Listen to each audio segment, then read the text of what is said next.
Alright, new issue time, and I'm very excited for this one because this one was with, the really awesome cover, which, I'm gonna get to talking about right now. Like, I'm sorry, but I do have a definitive favorite cover here. Like, don't get me wrong, cover A with Sonic and Amy chilling while Tails, dies in the background is great. The retail incentive with Silver and Blaze is great in composition and in color, but Cover B. Cover B is just insane. Natalie Haynes did something amazing, so amazing that I will break my own cover posting rules and post the cover here as I speak about it instead of telling you to go look for yourselves. Because honestly, you should go out there and get this cover anyway. Natalie Haynes painted this traditionally on a canvas, like some kind of Renaissance painter, which this takes huge inspiration from. She posted some of the process on her Twitter and Tumblr. This was on a big canvas that's now hanging in her living room or something, I think. But this, if I recall correctly, had to be scanned part by part because the canvas is huge, and then it had to be put together digitally, plus edited a bit so shadow squills there would be in front of the title. I cannot stress this enough. When you look closely and see that canvas texture, that's actual canvas. That's not digital texturing or brushes or something. This is actual paint on canvas. It's an incredible idea, and I'm so glad she got to do this. And not to play favorites here, but I'm glad that Shadow got to be the subject, because I don't know, it just feels like he's pretty much perfect for this sort of thing. I hope that there's gonna be other stuff like this in the future because it looks really awesome. Probably not too often because it is a buttload of work. But I do hope that some other covers get the traditional treatment. Not to downplay digital art, which is hard work on its own. But I don't know, there's something neat about knowing a cover exists physically from the get-go. There's something neat about it. I don't know how to explain it because I don't want to sound like I'm saying that digital art is not just as good. But I don't know, there's just something about this that I can't put into words no matter how hard I try. So I'm gonna stop talking about it because I've rambled long enough.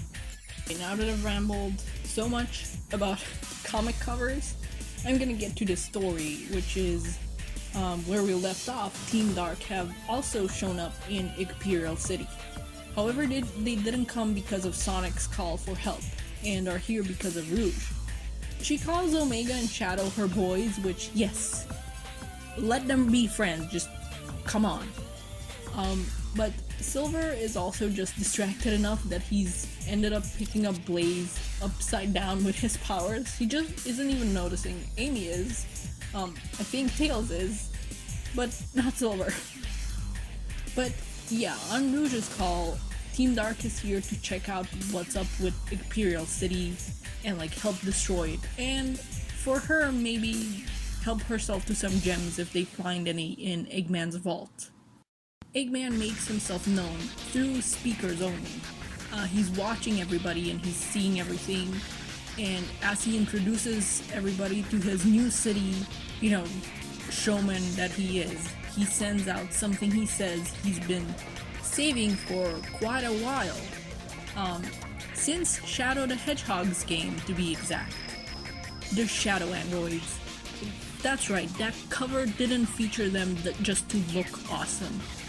After years of just being a piece of Sonic lore that didn't really go anywhere, years in the fandom, making characters based on them, and after only getting to appear in the Tangle and Whisker miniseries, seemingly to never appear again, they're actually getting used.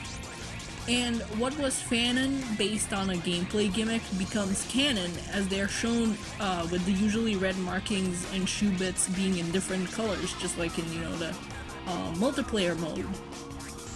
And those shadow androids are, of course, a source of fear and trauma for Whisper. She was unhappy to even see the real Shadow the first time she was around him, and these are literally the exact things that killed her old team. I loved this little presentation of Whisper's current emotional state as darkness surrounding her, wispy tendrils making their way towards her. But out of it you can see Tangle resting her hand on Whisper's shoulder, kind of coming out of that darkness. Tangle and Lanolin are here for her, and Tangle makes a promise that she won't let the past repeat itself.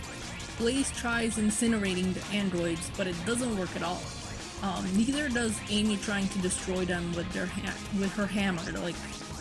They just grab it from her. They're not really fazed by it, not even really dented by it. But I just have to post the Blaze panels here because I love how the flames got drawn.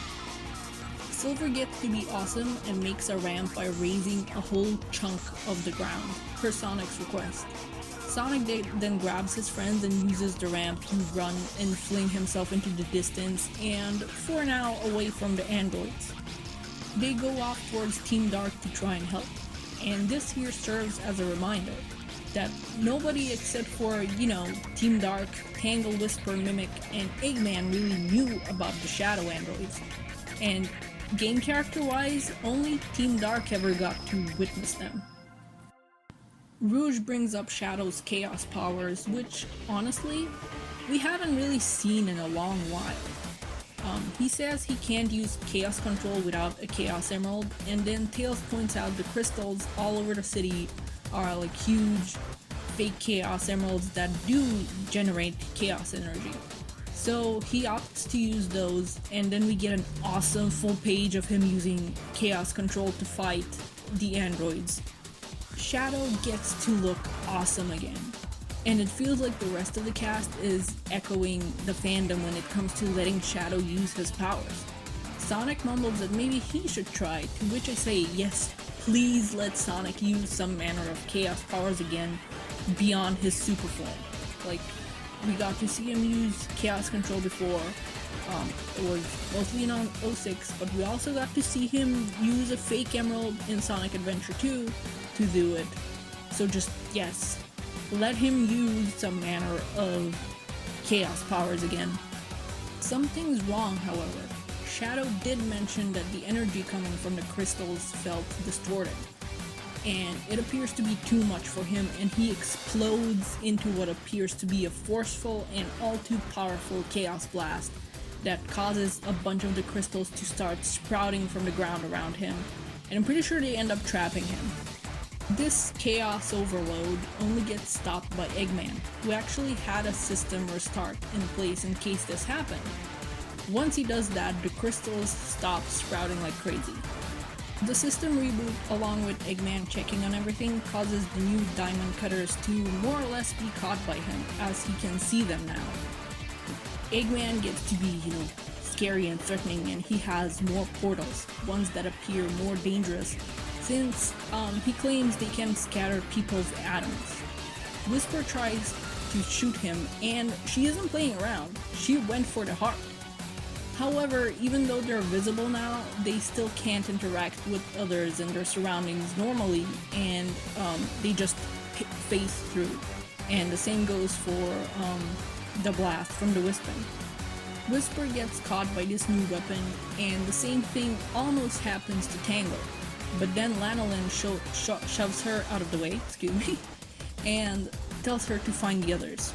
Tangle is cornered by Eggman, but then she sees that she can still phase through the wall of the tower that she was backed up against.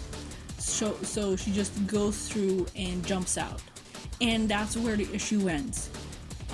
Even though Eggman said that the new weapons destroy people, more or less, I think, I don't think that's what happened, or that it's permanent, because come on. It's Whisper and it's Lanolin. the latter of which just got to be part of the main cast. But yeah, like even though we know they're not dead, I am curious as to how their rescue will go. Shadow needs rescuing too after that Chaos Overload explosion, so I'm curious how that will go too, on how he will act as well, since Sega seems to be allowing him to be written closer to how he used to be from what we've heard. And just this issue was amazing.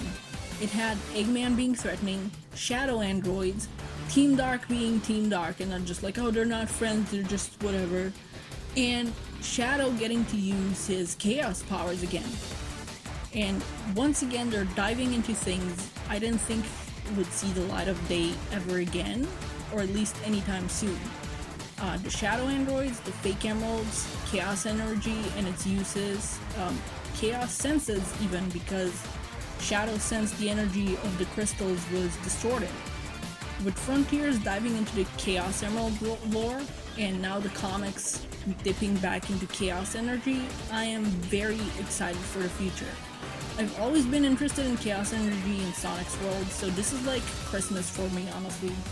Like Christmas in April. It's Easter? No, it's not. It's Christmas, and Sega's giving all the presents to me. But yeah, those are my thoughts on this issue. I'm very excited. I want them to maybe let Sonic use chaos powers.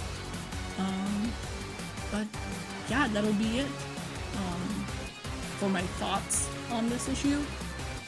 And yeah, see you when I see ya. Bye bye.